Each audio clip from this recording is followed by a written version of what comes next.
નામદાર sessions court ભદ્ર ખાતે ગુજરાત પ્રદેશ કોંગ્રેસ કાર્યાલય પર જે બનાવ બનેલ હતો તેની જામીન અરજીની સુનાવણી હતી તે બાબતે ગુજરાત પ્રદેશ કોંગ્રેસ સમિતિના પ્રમુખ શ્રી શક્તિસિંહ ગોહિલે કાયદાકીય રીતે શું થઈ શકે તે બાબતે શહેર કોંગ્રેસ પ્રમુખશ્રી અને વકીલશ્રીઓની ટીમ સાથે ચર્ચા વિચારણા કરીને માર્ગદર્શન આપ્યું હતું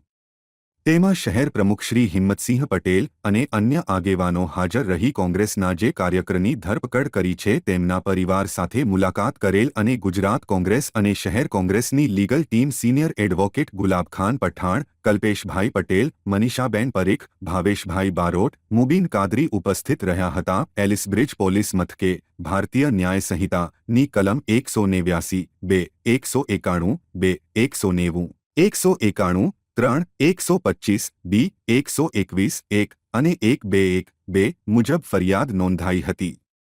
ફરિયાદ સંદર્ભે પોલીસે કોંગ્રેસના 5 કાર્યકરોની ધરપકડ કરીને હતી જેમાં સંજય બ્રહ્મભટ્ટ મનીષ ઠાકોર મુકેશ દંતાણી વિમલ પાનસરા અને હર્ષ પરમારનો સમાવેશ થાય છે